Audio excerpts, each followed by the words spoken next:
Chart पर एक single line draw करके अगर आप उसे एक ट्रेंड लाइन समझ रहे हो एंड उसके ब्रेक होने पर आप रैंडमली ट्रेड्स में एंटर कर जाते हो, तो सिर्फ आपका लक आपको उस ट्रेड में प्रॉफिट की तरफ लेकर जा रहा है। मोस्ट ऑफ द टाइम या तो फॉल्स ब्रेकआउट या फिर फॉल्स ब्रेकडाउन में ट्रैप हो सकते हो। अगर आप मेरे इस बात से रिलेट कर पा रहे हो तो ये वीडियो डेफिनेटली आपके लिए है, जहां हमने 5 ट्रेंड लाइन सीक्रेट्स के बारे में बात किया है एंड इसे अगर आप अपने रियल टाइम ट्रेड्स में यूज करते हो तो आप अपने ट्रेंड लाइन एक्यूरेसी को 70 से 75% तक इजीली बढ़ा पाओगे। तो बिना टाइम वेस्ट किए हम इस वीडियो को स्टार्ट करते हैं। सबसे पहले हम ट्रेंड लाइन को समझते हैं कि ट्रेंड लाइन का काम क्या है। तो अगर हम चार्ट पर देखें तो हमें दिख रहा है that trend line acts as a support. Okay, यहाँ पर trend line as a support act कर रहा है। क्यों? क्योंकि जब भी प्राइस वापस अपने ट्रेंड लाइन पर ट्रेड करने आता है या फिर अपने ट्रेंड लाइन को टैप करता है तो यहाँ से हमें फर्दर ऊपर की तरफ मूव देखने को मिलता है। ठीक है, एंड यहाँ अगर हम देखें तो जब भी प्राइस अपने ट्रेंड लाइन को टैप कर रहा है तो यहाँ से हमें नीचे की तरफ मूव देखने को मिल रहा है, क्योंकि इस चार्ट पर जो हमारा ट्रेंड है वो ऊपर की तरफ है। हमारा जो ट्रेंड है वो ऊपर चल रहा है, तो ये हमारा अप ट्रेंड लाइन है। ओके, एंड इस चार्ट पर अगर आप ध्यान से देखो तो जो हमारा ट्रेंड लाइन है वो डाउन ट्रेंड लाइन है। क्यों? क्योंकि जो हमारा ट्रेंड है वो नीचे की तरफ चल रहा है। जब तक ये डाउन ट्रेंड लाइन ब्रेक नहीं होता है तब तक हम लॉन्ग की तरफ ट्रेड प्लान नहीं करेंगे, एंड जब तक ये अप ट्रेंड लाइन ब्रेक नहीं होता है तब तक हम शॉर्ट की तरफ ट्रेड प्लान नहीं करेंगे। ओके, ब्रेक होने का मतलब ये नहीं है दैट कैंडल इस एरिया के नीचे जाए एंड यहाँ से वापस ऊपर आ जाए। विक को हम एज अ ब्रेकडाउन कंसिडर नहीं करते। एक वैलिड बड़ा एनगल्फिंग कैंडल इस एरिया के नीचे क्लोज होना चाहिए। इस जोन पर भी अगर हम देखें तो हमें एक क्लोजिंग तो देखने को मिला, बट कैंडल में वॉल्यूम नहीं था। एंड अगर आप स्टार्टिंग से देखते आओगे तो जो सेलिंग है, सेलिंग में कोई बहुत ज़्यादा प्रेशर नहीं है। अगर आप बाइंग से इस सेलिंग को कंपेयर करोगे तो सेलिंग हमारे पास जो आ रहा है वो बहुत ज़्यादा वीक निकल के आ रहा है अगर हम कंपेयर करते हैं इस चीज़ को बाइंग से। ओके, सेम डाउन ट्रेंड में हमें क्या देखने को मिल रहा है?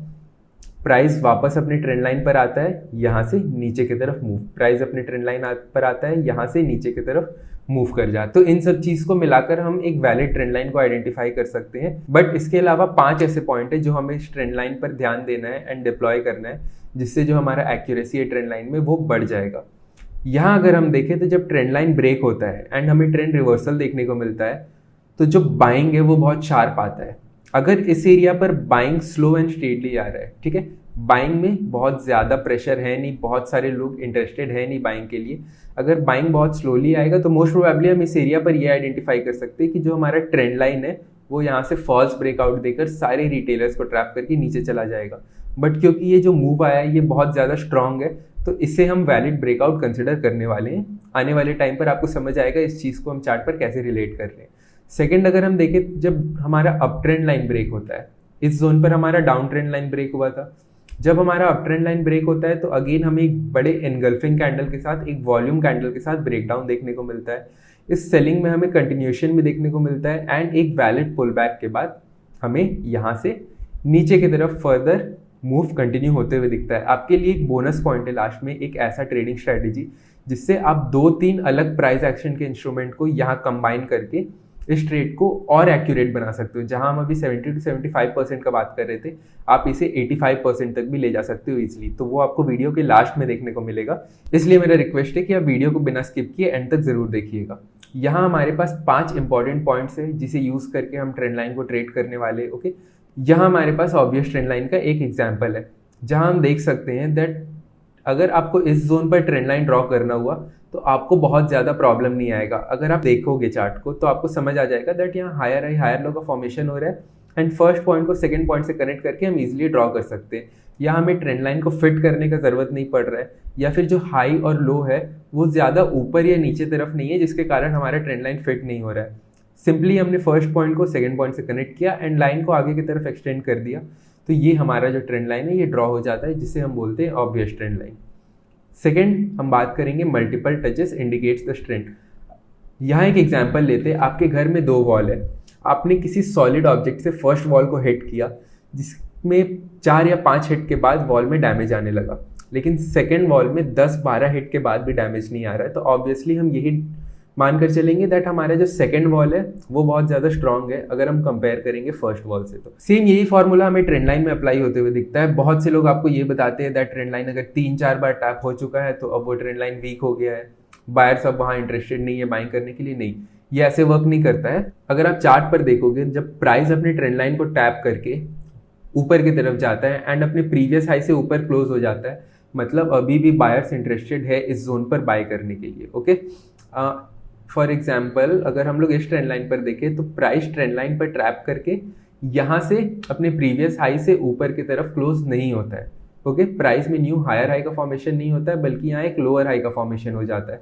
तो अब यहाँ से हम ये अज्यूम कर सकते हैं कि जो हमारा ट्रेंड लाइन है वो वीक हो गया है। तो हमें क्या देखने को मिल रहा है, दैट प्राइस यहाँ अपने प्रीवियस हाई के ऊपर जाकर क्लोज हो चुका है। तो अभी तक हमारा ट्रेंड लाइन जो है वो स्ट्रांग है। अभी तक हमें बेयरिश सेंटिमेंट या फिर ट्रेंड लाइन ब्रेकडाउन का कोई भी इंडिकेशन चार्ट पर देखने को नहीं मिला है। Always provide room to the trend line. अगर आप एक सिंगल लाइन चार्ट पर ड्रॉ कर देते हो एंड आप वहाँ पर ये समझते हो कि आपने कोई ऑब्जेक्ट प्लेस कर दिया है, आपका माइंड ये अज्यूम कर लेता है कि यहाँ हमने एक ऑब्जेक्ट प्लेस कर लिया है एंड जब भी प्राइस वापस इस ट्रेंड लाइन पर आएगा हमें यहाँ से शॉर्ट के लिए एंट्री प्लान करना है, या फिर जब भी प्राइस इस जोन के ऊपर चला जाएगा हमें यहाँ से लॉन्ग के लिए एंट्री प्लान करना है। बट ऐसा नहीं होता है, ये कोई सिंगुलर लाइन या फिर यहाँ कोई ऑब्जेक्ट नहीं है, बल्कि ये एक एरिया होता है, जिस एरिया या फिर जिस जोन पर सेलर्स ये ट्राई करते हैं कि वो अपने एंट्रीज को प्लान करें। तो आपको हमेशा एक जोन बनाकर रखना है। जैसे डिमांड एरिया पर आप एक सिंगुलर लाइन ड्रॉ नहीं करते हो, उसकी जगह पर आप एक रेक्टेंगल ड्रॉ करते हो। ओके, तो ट्रेंड लाइन में भी सेम हम एक सिंगुलर लाइन ड्रॉ नहीं करेंगे, बल्कि एक पैरेलल लाइन ड्रॉ करेंगे, जिससे क्या होगा कि हमारे पास एक जोन निकल के आ जाएगा कहाँ पर सेलर्स एंट्री करने वाले हैं एंड यहाँ जो हमें एंट्री मिलेगा वो ज्यादा एक्यूरेट मिलेगा। Do not force the trend line. अगर हम देखें तो हमने फर्स्ट पॉइंट को सेकंड पॉइंट से कनेक्ट करके लाइन को आगे की तरफ यहाँ एक्सटेंड कर दिया, बट प्राइस इस एरिया को अब रेस्पेक्ट नहीं कर रहा है। False breakout, false breakdown, false breakout, false breakdown. Okay, false breakout, support, retest, breakdown. तो मल्टीपल टाइम्स आप यहाँ पर ट्रैप हो सकते हो अगर आप ट्रेंड लाइन को चार्ट पर एडजस्ट करने का ट्राई कर रहे हो। अगर आपको दिख रहा है दैट यहाँ पर हमारा ट्रेंड लाइन ड्रॉ नहीं हो सकता एंड उसके बावजूद आप चार्ट पर ट्रेंड लाइन ड्रॉ करने का कोशिश कर रहे हो, तो बहुत हाई प्रोबेबिलिटी है कि आप इस एरिया पर ट्रैप हो जाओगे एंड ये ट्रेंड लाइन आपके लिए यहाँ पर वर्क नहीं करेगा। Use multiple indication. अब सिर्फ हमें ट्रेंड लाइन के भरोसे ट्रेड में डायरेक्टली एंट्री नहीं करना है।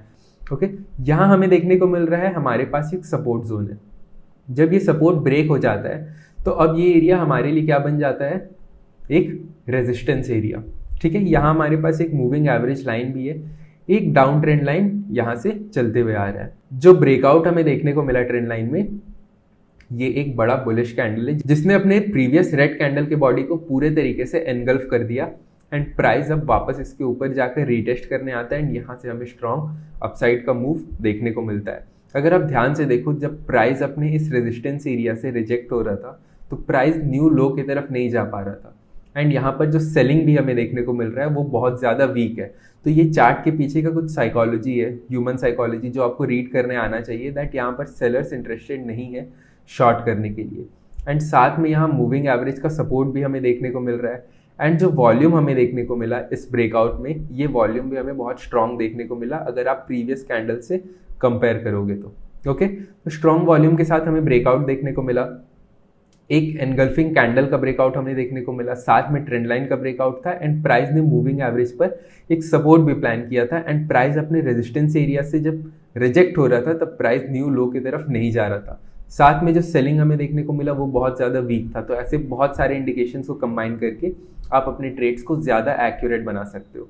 एक और एग्जांपल देखते हैं, जब हम रिवर्सल ट्रेड्स को कैप्चर करते हैं तब प्राइस का बिहेवियर कैसा होना चाहिए। इस जोन पर हमें क्या देखने को मिल रहा है, प्राइस इस पॉइंट से अपने अप ट्रेंड को शुरू करता है एंड सडनली हमें देखने को मिलता है दैट प्राइस में जो ट्रेंड लाइन है इसका ब्रेकडाउन आता है। यहाँ हमें एक सपोर्ट लेवल का फॉर्मेशन देखने को मिला। Price first, second, third, fourth, fifth, six, लगभग 6 बार इस जोन पर सपोर्ट लेता है एंड फाइनली इस सपोर्ट एरिया को ब्रेक कर देता है। अब हम ये कैसे पता करेंगे कि ये सपोर्ट एरिया का जो ब्रेकडाउन है ये वैलिड है या फिर एक फॉल्स ब्रेकडाउन है।